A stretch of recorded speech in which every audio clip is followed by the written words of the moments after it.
Hello and welcome to MSC classes. आज हम शुरू करने वाले हैं एसएसटी का chapter 2 forest and wildlife resources.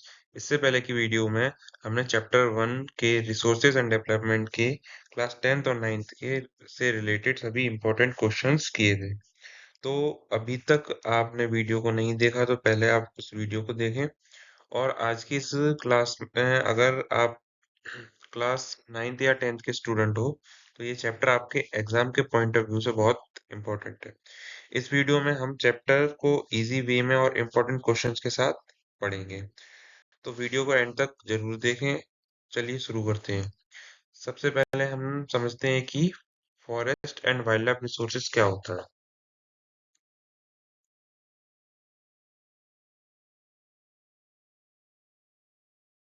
तो बात करें कि what is forest and wildlife resources. तो जो फॉरेस्ट और वाइल्ड लाइफ रिसोर्स होते हैं वो क्या होते हैं। तो forest and wildlife resources are valuable gift for of nature that help maintain ecological balance and support human life. जो कि वन और वनों में रहने वाले जीव हैं, जितनी प्रकार के संसाधन हैं, पेड़ पौधे हो गए, जैसे लकड़ी हो गई, या भी जितने भी जानवर हैं, वो क्या है, प्रकृति के बहुमूल्य उपहार हैं जो कि पारिस्थितिक संतुलन बनाए रखने के लिए और मानव को सहारा देने के लिए एक महत्वपूर्ण भूमिका निभाते हैं। अब बात करें कि जो अपने जंगल से क्या क्या अपन को मिल रहा है। तो पहली बात करें, would, medicine medicine plant, fruit, जितने भी फल हो गए, रबड़, फ्यूल, लकड़ियां जलाने के लिए काम आती हैं, बैम्बू, और वाइल्ड लाइफ, जंगली जीवन, यानी कि वन्य जीव, यानी एनिमल हो गया अपना, बर्ड्स हो गए, इंसेक्ट हो गए, रेप्टाइल हो गए। रेप्टाइल का मतलब जो भी ऐसे जानवर हो गए जो कि घिसट घिसट के चलते हैं, यानी कि जो मगरमच्छ हो गया, एक तो एक तरीके का मगरमच्छ, सांप या फिर छिपकली है।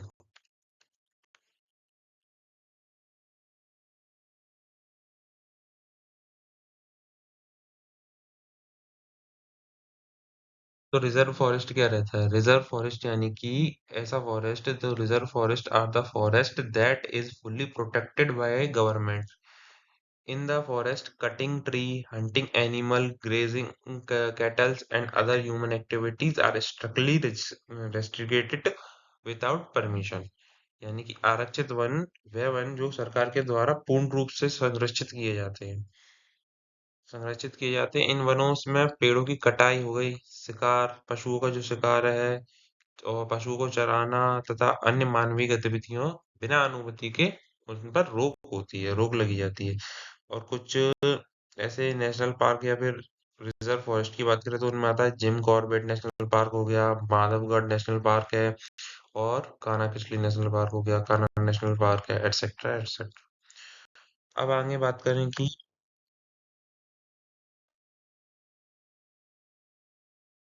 what is protected forest? Protected forest are the forest where the government has given some protection, but local people can use certain forest resources in a limited way, like grazing, collecting wood, taking grass, and allow। Reserve forest में क्या था कि जो government है वो fully तरह मतलब पूरी तरह से एकदम प्रोटेक्टेड करती है फॉरेस्ट को, और वहीं अगर प्रोटेक्टेड फॉरेस्ट की बात करें तो कुछ हिस्सा या फिर कुछ थोड़ी बहुत प्रोटेक्शन देती है गवर्नमेंट किसको, फॉरेस्ट को। इसमें क्या होता है, जो लोकल पीपल होते हैं वो कुछ मात्रा में इसके रिसोर्सेज का यूज कर सकते हैं, जैसे कि सूखी लकड़ी हो गई, या फिर अपने पशुओं को चराना, और सूखी घास वगैरह ले जाना। ये सब क्या है, प्रोटेक्टेड फॉरेस्ट में अलाउ होता है, जबकि रिजर्व फॉरेस्ट में क्या है, किसी भी ह्यूमन एक्टिविटी का बिल्कुल भी मनाही होती है। तो ये संरक्षित वन और जो रिजर्व फॉरेस्ट है उसमें क्या अंतर हो गया कि जो गवर्नमेंट है वो पूरी तरह से प्रोटेक्शन किसको देती है, तो रिजर्व फॉरेस्ट को, एंड कुछ मात्रा में जो है सुरक्षा दे रही है, वो कौन सा फॉरेस्ट हो गया, वो प्रोटेक्टेड फॉरेस्ट हो गया।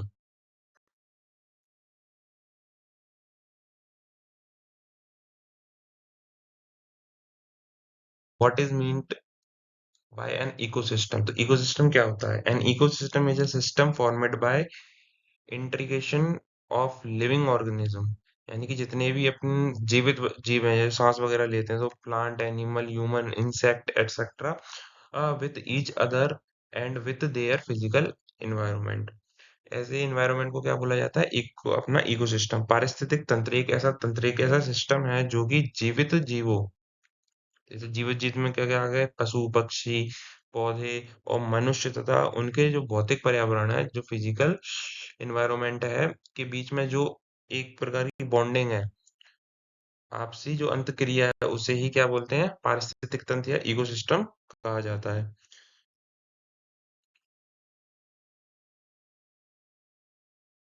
Conservation of ecosystem is essential for human, मतलब कि जो पारिस्थितिक तंत्र का जो संरक्षण है वो मानव जीवन के लिए आवश्यक क्यों है? तो the conservation of ecosystem is essential for human life because they provide us with clean air and water, food, shelter, हमें रहने के लिए जगह, and maintain ecological balance necessary for survival. जो अपना इकोलॉजिकल बैलेंस है वो जरूरी होता है काहे के लिए? अपने सर्वाइवल के लिए। तो पारिस्थितिक तंत्र का संरक्षण मानव जीवन के लिए क्यों आवश्यक है? पारिस्थितिक तंत्र का संरक्षण मानव जीवन के लिए आवश्यक है क्योंकि हम जो है, हमें किसकी आवश्यकता थी? स्वच्छ पानी, स्वच्छ हवा, स्वच्छ भोजन और आश्रय प्रदान करता है। क्या करता है? आश्रय प्रदान करता है। तब मानव जीवन के लिए एक पर्यावरणीय संतुलन बना रखता है। इस कारण से क्या पारिस्थितिक तंत्र की हमें जरूरत होती है, इकोलॉजिकल सिस्टम की हमें जरूरत है, इसलिए इसे मेंटेन करके रखना बहुत ही आवश्यक हो जाता है।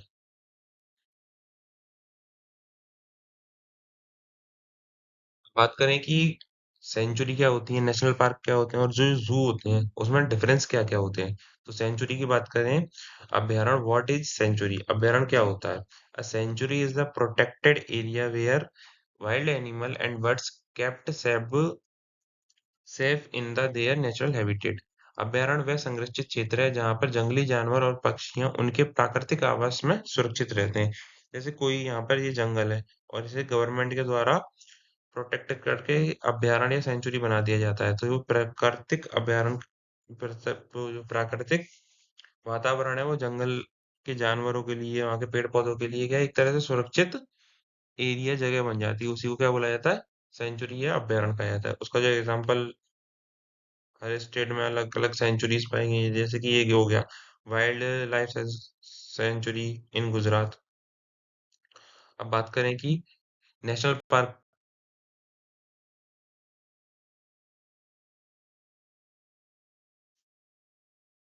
कि नेशनल पार्क क्या होते हैं? तो नेशनल पार्क यानी कि जो अपने उद्यान है, a national park is the protected area reserve by government for the conservation wild life protection, forest and natural environment. राष्ट्रीय उद्यान क्या होता है? तो राष्ट्रीय उद्यान वह संरक्षित क्षेत्र है जिसे सरकार के द्वारा वन्य जीव, वनों में रहने वाले जितने भी जीव हैं, प्राकृतिक पर्यावरण के संरक्षण के लिए सुरक्षित रखा जाता है।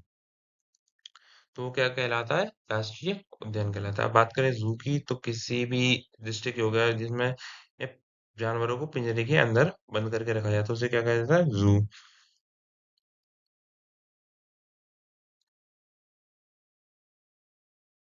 तो पेड़ों को बचाने के लिए कई आंदोलन या मूवमेंट किए गए थे, जिनमें से एक जो है सबसे महत्वपूर्ण मूवमेंट होता है अपना चिपको आंदोलन।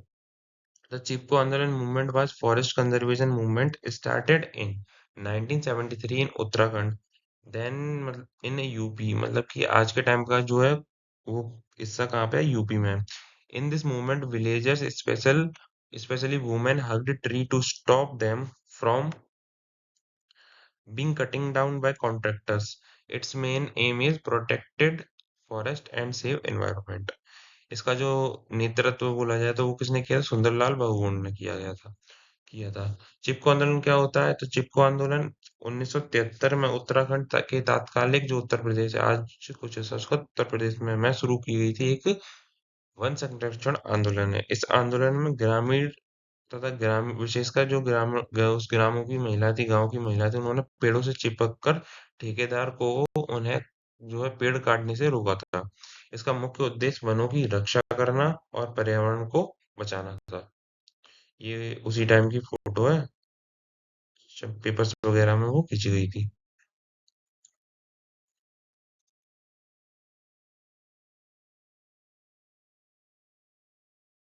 बात करें कि व्हाट इज बायोडायवर्सिटी, यानी कि जैव विविधता क्या होता है? जैसे कि ये पृथ्वी है, पृथ्वी के अंदर जितने भी जीव, कीट, मनुष्य, पेड़ पौधे, जल, पर्वत, पेड़, जो भी सब कुछ है वो क्या है, एक तरह का बायोडायवर्सिटी, जैव विविधता के अंतर्गत आता है।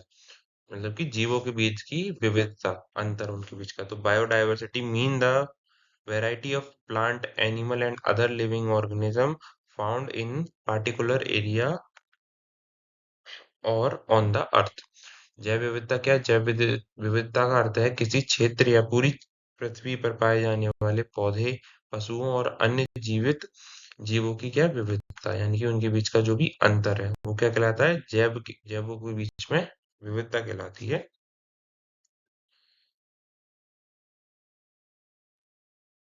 अब बात करें कि जो भी अपने जंगल या फिर वन्य जीव होते हैं उनको बचाने के लिए एक्ट्स पारित किए गए थे, जिनमें से एक है वाइल्ड लाइफ प्रोटेक्शन एक्ट 1972। इस एक्ट को कब बनाया गया था? 1972 में, इसलिए इस एक्ट का नाम क्या रखा गया? 1972 Indian wild life protection act. The Indian wild life protection act 1972 is a law made by government of India to protect wild animal, birds, plants and their habitat. Its main aim is prevent hunting, protect endangered species and conserve wildlife। यानी कि वन्य जीव संरक्षण अधिनियम 1972 है। क्या है वो? तो भारत वन्य जीव संरक्षण अधिनियम दो 1972 भारत सरकार के द्वारा बनाया गया एक कानून है, इंडियन गवर्नमेंट के द्वारा बनाया गया है। क्या है? एक लॉ है जिसका उद्देश्य जंगली जानवर और पशु पक्षी हो गए, जितने भी पेड़ पौधे और उनके आवास की रक्षा करना था। इसका मुख्य उद्देश्य शिकार पर रोक लगाना, लुप्त प्रजातियां जो भी है, जानवर जो खतरे की कगार पर है उनको बचाना और वन्य जीव का संरक्षण करना इस एक्ट का क्या है, एक तरह उद्देश्य था।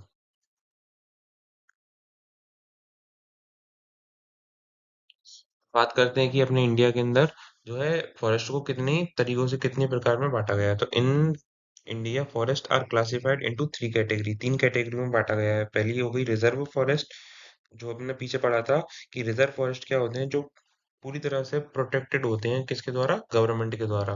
तो forest that are fully protected by government is called reserve forest.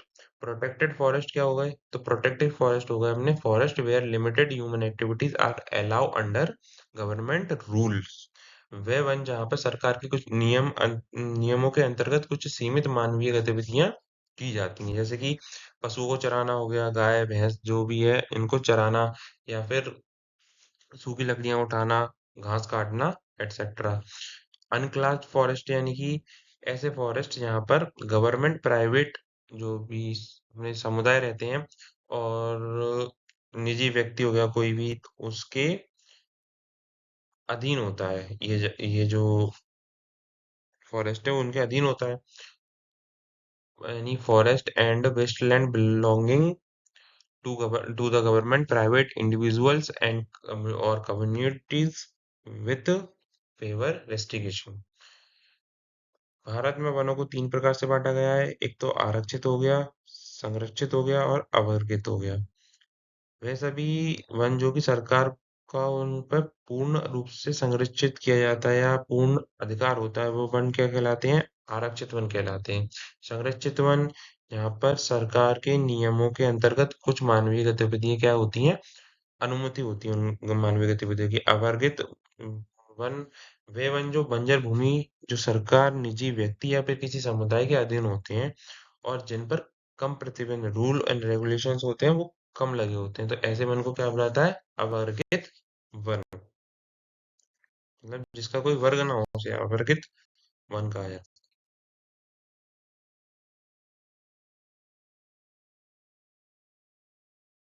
अब बात करें कि forest are the important organ of environment. वन क्या है? एक महत्वपूर्ण अंग है किसका? पर्यावरण का। वो क्यों है? तो forest are the important organ of the environment because they maintain ecological balance, provide oxygen, conserve soil, water, and support wildlife, human life।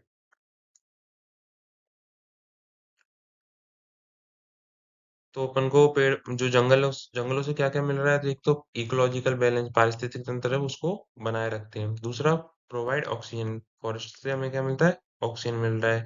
Conserve soil जो है कटाव छटाव मिट्टी कटाव या छटाव में मदद करती है। दूसरा पानी और सपोर्ट वाइल्ड लाइफ, इसमें जंगलों में क्या बहुत से जानवर रहते हैं। तो क्या है, क्या वन पर्यावरण का एक महत्वपूर्ण अंग है?